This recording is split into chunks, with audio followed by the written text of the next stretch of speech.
विद्याधर कुलकर्णी, अनंतराव कुलकर्णी दूध संस्था, अब्दुल्लाट, तालुका शिरोळ. खरं म्हणजे ह्या ज्या संस्थानं अवसायनाच्या नोटिसा काढल्या ते कुठल्याही प्रकारची तपासणी न करता ह्या नोटिसा काढल्या असं म्हटलं तर ते काय वावगं होणार नाही. कारण आमच्या संस्थेची स्थापना 1974ला झालेली आहे आणि तेव्हापासून आम्ही अवर्ग आमचं ऑडिट पूर्ण आहे. आम्ही दरवेळा इलेक्शन घेतले आहे. गोकुळसाठी आम्ही प्रत्येक वेळा मतदान करत आलो आहे. असं सगळं असतानासुद्धा आमच्यावर ह्या अवसायनाची नोटीस काढून खरं म्हणजे अन्याय झाला आहे. आणि आता ह्या नोटीस काढलेली असतानासुद्धा आता निवडणुकीची प्रक्रिया गोकुळची चालू होणार आहे.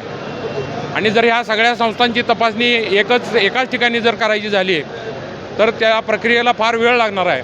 त्यामुळं आम्ही आता ERना कालसुद्धा आम्ही विनंती केली की त्यांनी ही जी प्रक्रिया आहे ती ताबडतोब म्हणजे एक 8 दिवसामध्ये या तपासणीची प्रक्रिया संपवावी अशा तऱ्हेची विनंती त्यांना केली.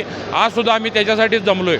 कारण आता विषय असा आहे की अवसायनामध्ये निघालेल्या संस्थांची तपासणी होणं म्हणजे मग त्याचा जो क्रायटेरिया ठरलेला आहे की त्यांचं दूध किती आहे, त्या संस्थेची निवडणूक झाली आहे की नाही, ऑडिट झालं आहे की नाही, हे तपासणी करायला काय फारसा वेळ लागत नाही.